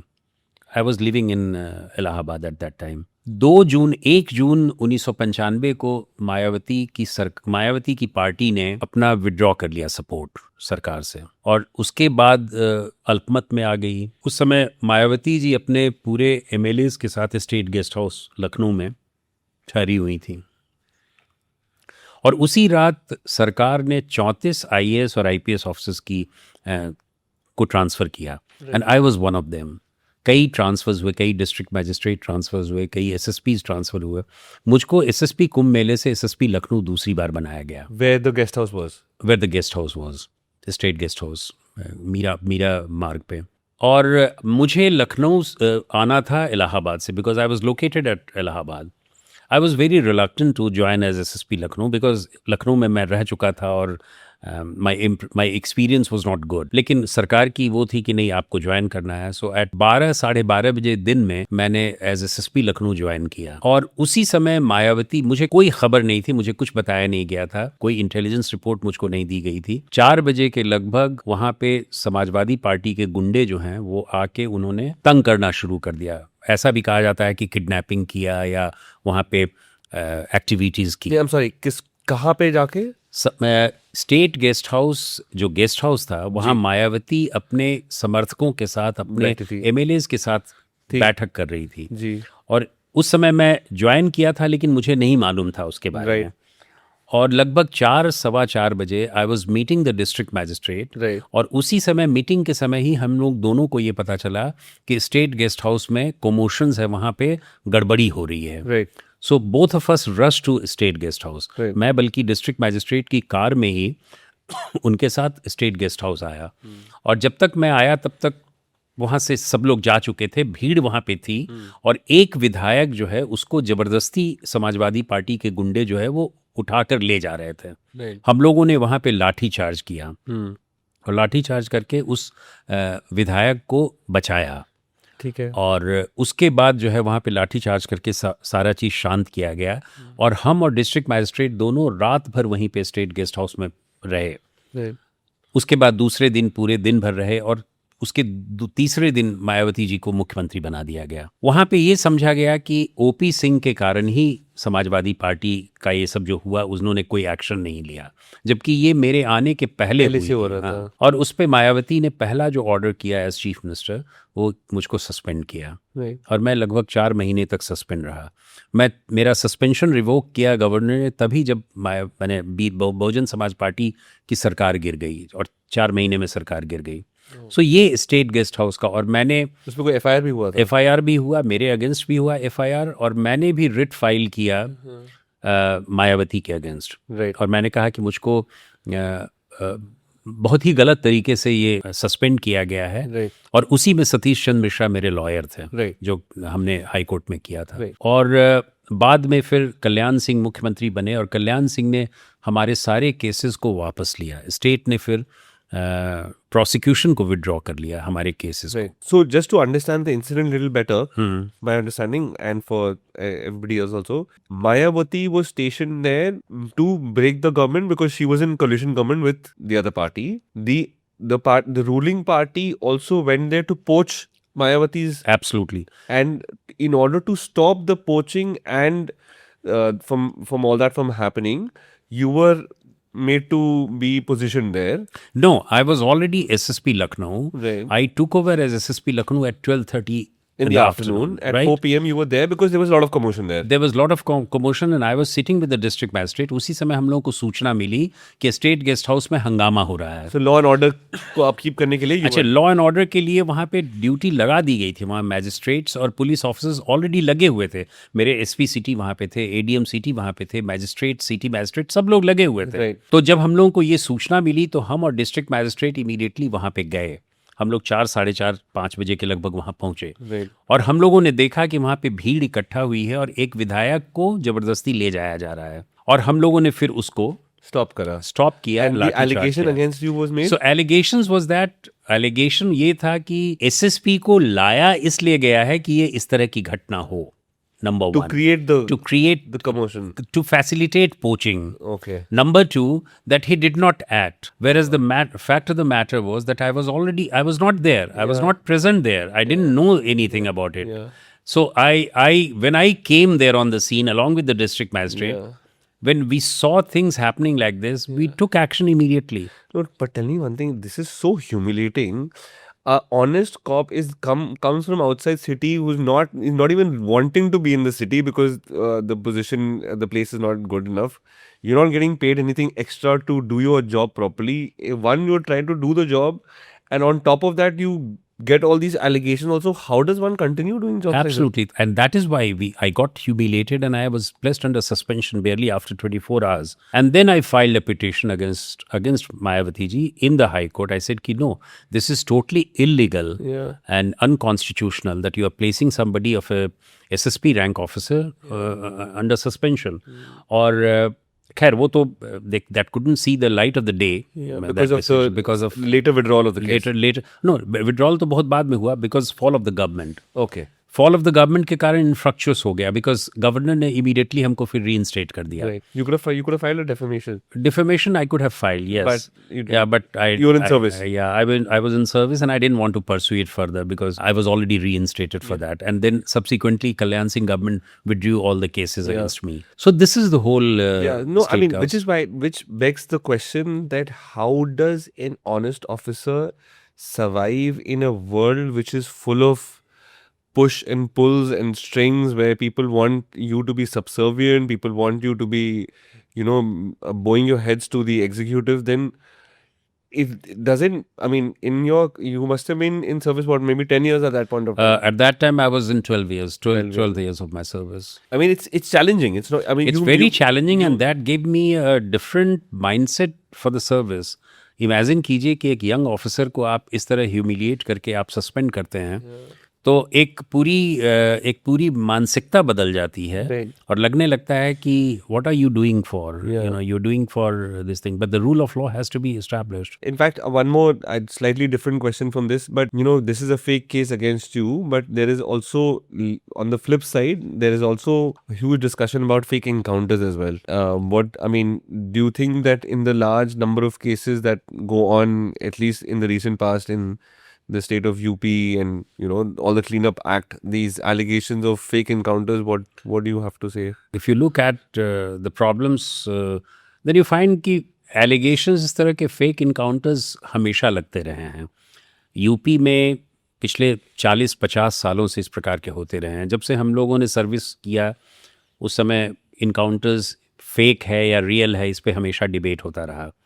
और बहुत सारे केसेस ऐसे भी होते हैं पास्ट में हुए हैं 10 साल 20 साल पहले की fake encounters they have been prove to be fake by the court of law और उनको सजा भी मिली है. पंजाब में भी ऐसे कई केसेस आए हैं. एक्चुअली इंस्टेंट जस्टिस की जो हम बात कर रहे थे, अगर पुलिस शॉर्टकट मेथड से सब कुछ करने लगती है due to many pressure by the public, pressure by the politicians, sometimes police does it because of money. You try to extort money, you go for false encounter because of money aspect of it. Right. So there are many ways to do it and lack of professionalism. You don't have easy method to go for investigations and there is a lot of pressure from the side of the public कि आप इसको जल्दी हल कीजिए, इसको solve कीजिए. So there are many factors. That's a new debate altogether. Right. But the fact remains कि encounters fake भी होते हैं और genuine भी होते हैं. लेकिन पिछले कई सालों से, पिछले 6-7 साल से मैं इस बात का गवाह हूँ कि बहुत सारे सुप्रीम कोर्ट के जजमेंट के कारण, नेशनल ह्यूमन राइट्स कमीशंस के गाइडलाइंस के कारण इस तरह के बहुत से चेक्स एंड बैलेंसेस हो गए हैं जिससे कि इनकाउंटर्स जो है वो हमेशा स्क्रूटनी में आ जाता है. और यही कारण है कि जब उत्तर प्रदेश में भी जो इनकाउंटर्स हो रहे हैं, चाहे मेरे समय में हुए हों, उन सबों में हम लोगों ने इस बात का ख्याल रखा है कि एक प्रॉपर मेथोडोलॉजी के द्वारा उसकी इंक्वायरी हो, इन्वेस्टिगेशन हो, इंडिपेंडेंट इन्वेस्टिगेशन हो, मैजिस्ट्रियल इंक्वायरी हो, सुप्रीम कोर्ट के गाइडलाइंस को और उनके जजमेंट्स को पालन किया जाए, ह्यूमन राइट्स कमीशंस को देखा जाए और फाइनल रिपोर्ट लगा जाए कि इंडिपेंडेंट की तरह हो. तो इस तरह का प्रोटोकॉल हमेशा रखा जाता है एटलीस्ट उन केसेस में जिसमें पुलिस के साथ मुठभेड़ होती है और पुलिस जो है रिटेलिएटरी मेथड से सेल्फ डिफेंस में गोली चलाती है. Right. No, I mean, of course, nobody can take away or say have any two different opinions about the fact कि जो आपका last stint जो था as the top cop of UP, there were lots of reforms and lots of things that have come out which were very, very beneficial for the system in general. And of course, I'll quickly try and touch upon that also in a little while. There was a little bit about the controversies also that, the gangsters who were killed during that time or manner in which they were being maybe taken away from one place to the other. The lapses were little more intentional because the chief of the state has said that he wanted to clean up the system. So it kind of gives an impression to the world outside that maybe those lapses were like kind of looked away because there was a gangster who was at the other end of the you can put it like this, that particularly before 2017 UP में high crime rate, organised crime, communal riots, communal violence, ये सब चीज़ों का बोलबाला था। आपने देखा होगा कि 2013 में मुजफ्फरनगर में कॉमनल राइट्स हुए जिसमें 60-70 लोग मारे गए। उसी तरह बहुत सारे एक्सटॉर्शंस, किडनैपिंग्स हुई जिसमें कि गैंगस्टर्स एंड क्रिमिनल्स का बोलबाला रहा। बहुत सारे मॉलेस्टेशंस के केसेस हुए, सेफ्टी ऑफ द वुमेन पे डिबेट हुआ। लेकिन 2018 में जब बीजेपी की सरकार आई और जब योगी आदित्यनाथ बने मुख्यमंत्री, तो उनका पहला प्रायोरिटी था कि हम लॉ एंड ऑर्डर को मजबूत करेंगे। And that is how the whole police priorities were redefined. I was DGP. I was made DGP of that of the state at that particular time, and we started scripting a new story. Right. And that story was that you have to march ahead. Right. And for the first time, the government tried to link law and order with development of the state. ये 2018 में ही investor summit हुआ। उस investor summit में लाखों की संख्या में, लाखों करोड़ों की संख्या में इन्वेस्टमेंट्स आए। एक माहौल ऐसा क्रिएट किया गया जिससे लगा कि अब यहाँ पे लॉ एंड ऑर्डर बहुत अच्छा हो गया है, जिससे इन्वेस्टमेंट्स आ सकता है, इंडस्ट्रीज़, इंफ्रास्ट्रक्चर सब बढ़ा। तो एक तरह से मैं ये नहीं कह सकता कि पुलिस का एग्रेसिव जो पोस्चर हुआ है और उसी में माफिया को भी डिसमेंटल किया गया, चाहे वो अतीक अहमद हो या मुख्तार अंसारी हो। सबसे बड़ी चीज़ वो है कि कन्विक्शन स्टार्टेड। पहले कभी कन्विक्शंस होते नहीं थे बिकॉज विटनेसेस वेयर स्केयर्ड। कोई विटनेस का प्रोटेक्शन नहीं था। हम लोग विटनेस को कितना भी कहें उनको कॉन्फिडेंस नहीं दे पाते थे। लेकिन इन सब एग्रेसिव पॉलिसी के कारण, जिसमें कि लगभग हमारे समय में 20,000 से ज़्यादा क्रिमिनल्स को जेल भेजा गया, उनकी बहुत से 200 करोड़ की प्रॉपर्टी को अटैच किया, इलीगल प्रॉपर्टी को अटैच किया गया। एक समय ऐसा था 2018-19 में कि लोग तख्ती लगाकर कहते थे कि हमें जेल भेज दो, हम बाहर नहीं रहना चाहते हैं, because they were so unsure and they were so scared of the whole atmosphere. तो लोगों में एक उत्साह आया और हमारा भी यही मकसद था कि अगर हम क्रिमिनल्स से सबको बचाते हैं तो हम सिटीजन्स को एक सुरक्षा की भावना देते हैं, वो बहुत बड़ी चीज़ है।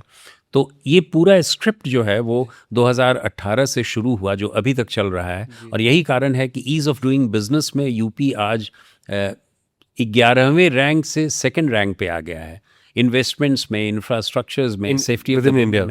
विद इन इंडिया, या तो ये सब चीज़ों का Right. No, actually, in fact, during your book, I very heartening story I read about one incident about a case of POSCO also, Andrulia's case, कि 9 दिन में Yes. conviction हुआ था। उसके बारे में आपका कुछ बताना? वो वरुण ऐसा था कि जब सेफ्टी ऑफ द वुमेन पे बहुत चर्चा होती थी और 2019 में, 2020 में हम लोगों ने देखा कि स्कूल्स में, कॉलेजेस में हम लोगों का एम्फेसिस जो वो होना चाहिए कि किस तरह हम महिलाओं की सुरक्षा के ऊपर ध्यान दें। और पॉक्सो का जो एक्ट है वो 2012 में जब हुआ, जब ये निर्भया केस के बाद हुआ, तो पॉक्सो में भी है कि उसके केसेस को बहुत ही सीरियसली लोग नहीं लेते थे, इन्वेस्टिगेटर्स जो हैं। हमने उसको रिव्यू करना शुरू कर दिया डीजीपी लेवल पे, और हम प्रोसिक्यूटर्स से, जितने भी प्रोसिक्यूटिंग एजेंसीज़ हैं, अपने इन्वेस्टिगेटर्स, उन सबों से बात करने लगे। और हमने देखा कि किस प्रकार हम इस पूरे मेथड को सिंप्लीफाई कर सकें जिससे कि ट्रायल जो है वो कम से कम समय में हो। Right. तो सबसे बड़ी चीज़ जो हमने देखा कि बहुत सारे विटनेसेस जो हैं वो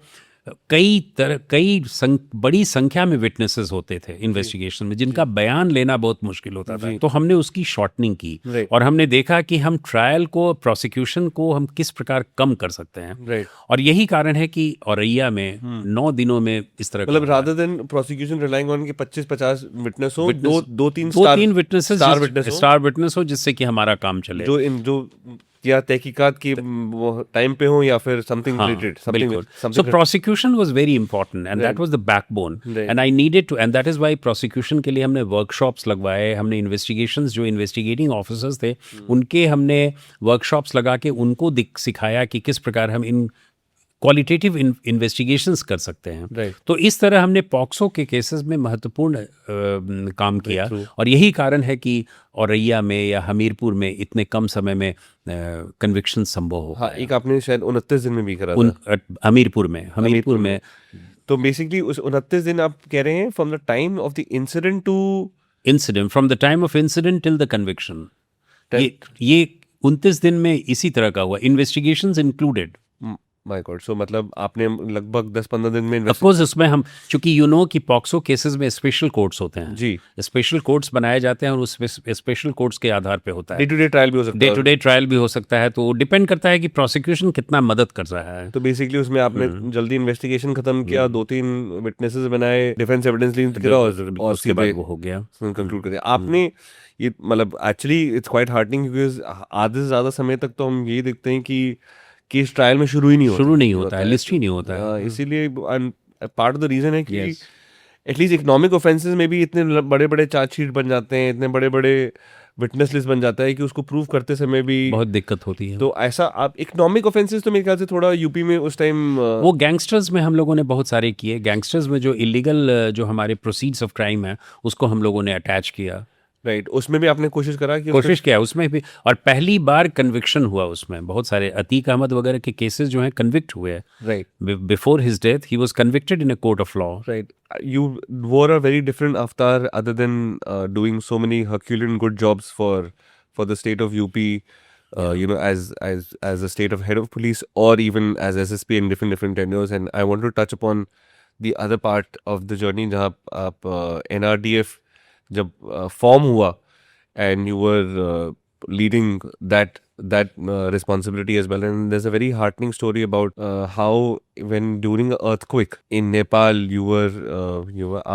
given the assignment of leading, evacuating and getting people safe back, where there is this one girl called Alisha who was stuck in a very difficult situation, but you were able to kind of rescue her from that situation. So if you could Right, you know, Varun, if you look at it in its entirety, I was drafted to Government of India. I was working in CISF. और मुझे एक opportunity मिली कि you can join national disaster response force, और उसी समय श्रीनगर में flood आया था 2014 में, और मुझको वहाँ भेजा गया और वहाँ पे हम लोगों ने काम किया। 2015 में जब नेपाल में अर्थक्वेक आया, वो 7.8 मैग्नीट्यूड का था। उस अर्थक्वेक में we were the first international team to reach there. हम लोग उसी दिन 25 अप्रैल 2015 को ही हम लोग वहाँ पहुँच गए, और सबसे पहले पहुँचकर हम लोगों ने ऑपरेशन शुरू किया। इनफैक्ट सबसे बड़ी विशेषता थी कि काठमांडू वैली में बहुत सारे ऐसे जगह थे, भक्तापुर था, ललितपुर था, काठमांडू वैली थी, जिसमें आर्मी, नेपाल की आर्मी जो है उन लोगों ने अपने ऑपरेशंस किए थे, rescue operations, search and rescue operations किए थे। हम लोगों ने उनसे अपने लोकेशंस को पूछा, और उसके बाद हमारी टीम्स जो है इन सभी जगहों पर गई। ये पर्टिकुलर केस जो आप पूछ रहे हैं अलीशा के बारे में, Alisha was a young girl 16 और 17 years old, and she was trapped in one of the houses, जो कि वो था। मैंने अपनी किताब में उसका पूरा वर्णन किया। If you allow me I can read it, क्योंकि कैसे वो हुआ। इनफैक्ट हमने अपनी किताब में लिखा है कि she was reborn because the way she was rescued there was no hope कि वो हो गई। So I'll just read it for a minute or so.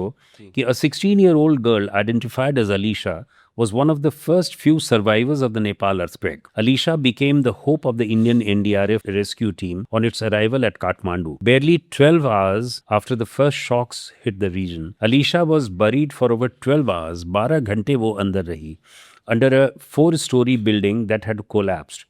The building was located in a narrow passage that was blocked by the rubble of collapsed house on both sides.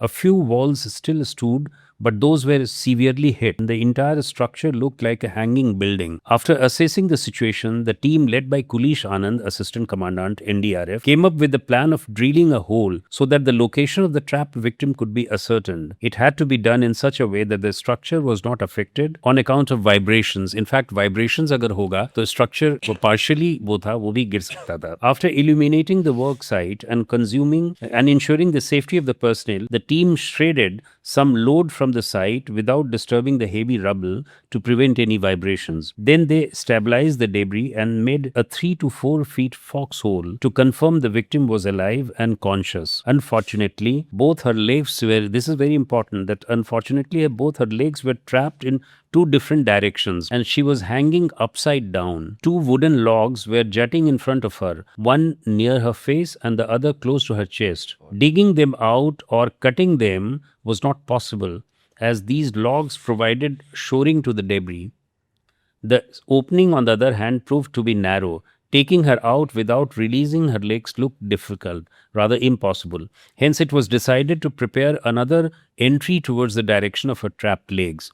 Since the available digging tools proved to be of no use, improvised tools of iron bars had to be made on site. Sensing that the removal of big rubbles was not possible, the rescuers tried to dig them out in small pieces with those tools. After trying for nearly 3 hours, the team finally succeeded in making another foxhole of around 4 feet towards her trapped legs and released them without hurting her. This was audacious work that was impeccably executed. Another challenge lay in making a proper opening from the front, and it became essential to cut the 2 wooden logs. It was done with the shoring of wood and bricks to stabilize the front foxhole. So that is how we tried to save that life. And this is purely described in my book in a very detailed manner. कि इतना महत्वपूर्ण काम, and this was done barely 4 hours after arrival. तो ये अलीशा का जो case था, पहला सर्च एंड रेस्क्यू ऑपरेशन था जो इंडियन टीम ने किया था. नहीं, आपने एक्चुअली इसमें बताया है कि during your tenure you also learn that you know how prone we all are to national disasters and how such a huge part of our economy and a population can be at risk because of these natural disasters. So I generally, even in fact, wanted to know more. कि मान लीजिए in a city like Delhi, if there was something like this and you were stuck in a house, what should be probably a protocol? क्योंकि बंदा India में हम लोगों ने काफ़ी स्टैंडर्ड ऑपरेटिंग प्रोसीजर्स बनाया है.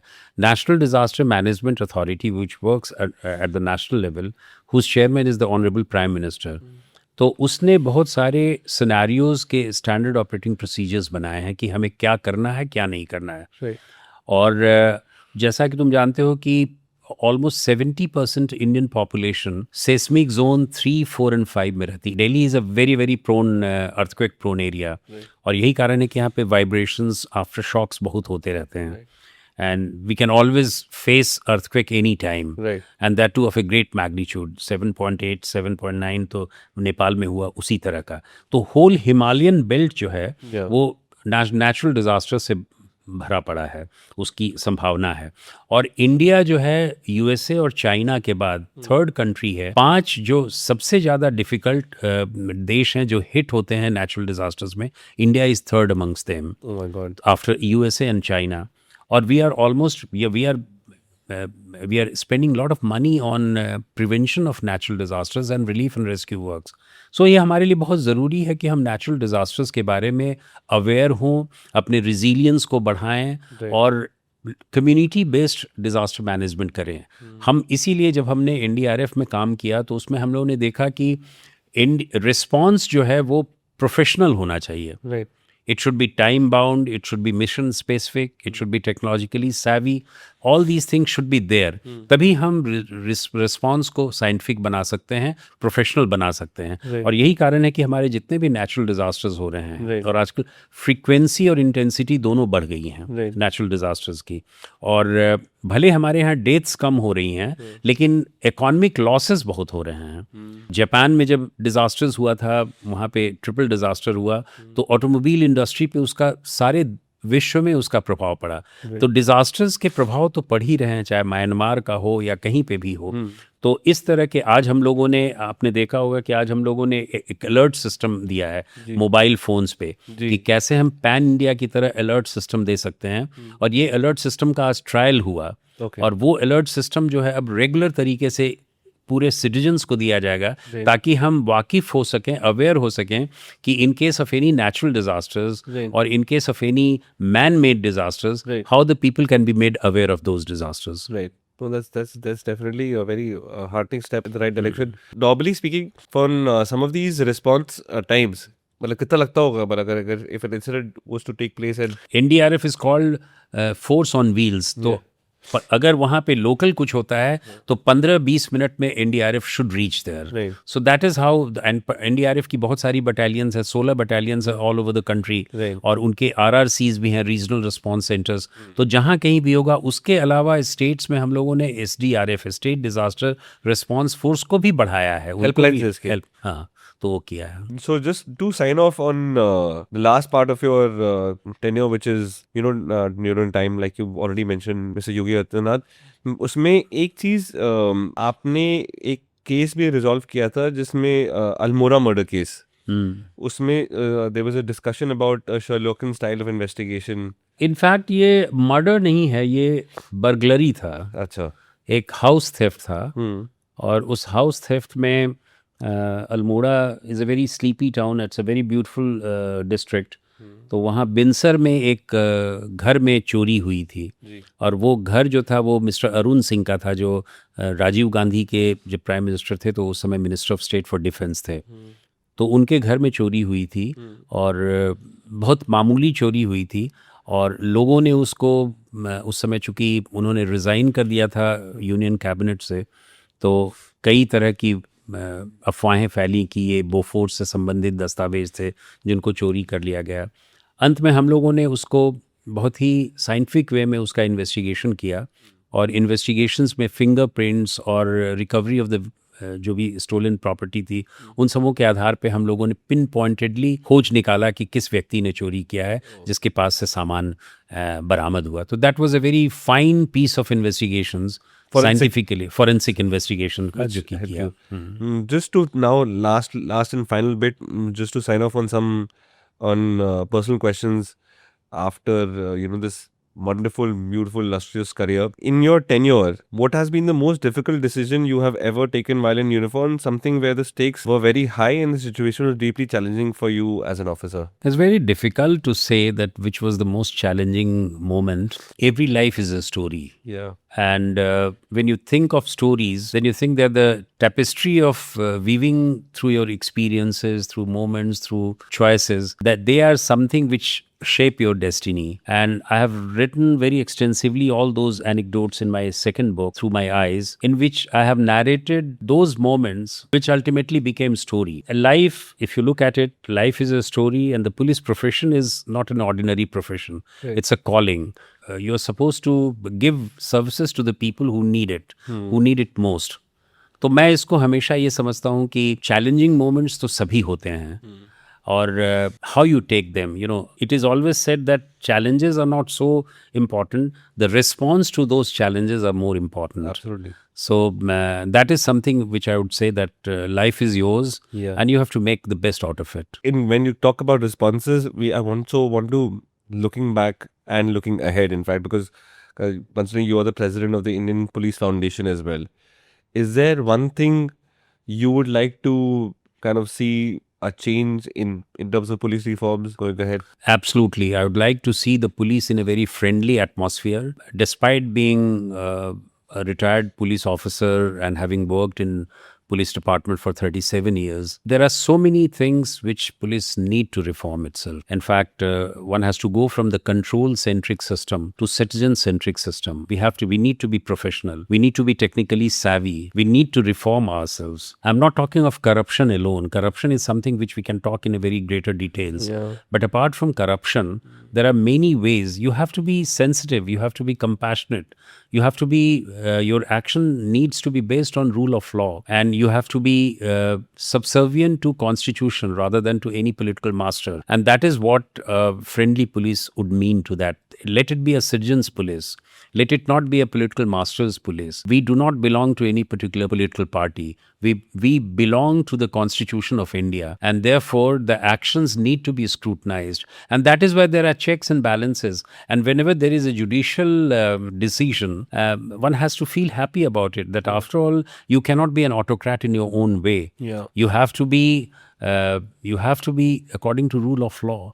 So there are many more things which needs to be you made a very interesting point. Probably this is like the end of it, but I still want to broach it. Ki Supreme Court came up with a decision of Prakash Jha in 2006, and we're 20 years apart from here. But we are still. That is very unfortunate. Most of the states haven't implemented those rulings. Yeah. In fact, in 2006, the Supreme Court gave its judgment in Prakash Singh's case. There are so many areas where police needs to be reformed, and which is very easy to do. But somehow or other, the political masters, because of their own convenience, because of their own fixations, Yeah. they're not doing it. So I personally feel, and though we are doing it in Indian Police Foundation, we are trying to, it's a think tank जो कि ये सोचता है कि हम police की प्रणाली को कैसे हम सुधार में ला सकें और इससे हम समाज की सेवा बहुत अच्छे व्यापक ढंग से कर सकें. और यही कारण है कि इंडियन पुलिस फाउंडेशन जो है वो केवल पुलिस ऑफिसर्स या रिटायर्ड सर्विंग पुलिस ऑफिसर्स का नहीं है. इसमें सभी तरह के लोग हैं.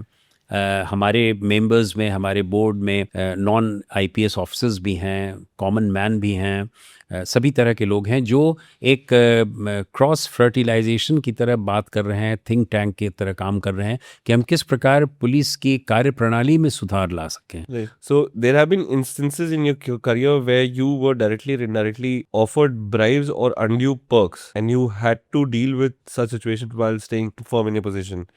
So what do you have to say about that? You know, this happened once with me when I was posted at Allahabad way back in 88 to 90. I was offered a bribe by a SHO and I immediately sensed it because he gave me in an envelope. और मैं जैसे ही उसको देखा तो envelope बहुत भारी लगा. उसने कहा कि आपके दोस्त ने कुछ भेजा है. मैंने उसको बहुत ही ऑनेस्ट और बहुत ही मासूम तरीके से ले लिया. जब मैंने देखा कि बहुत भारी है तो मैंने उसके मुंह पे मारा.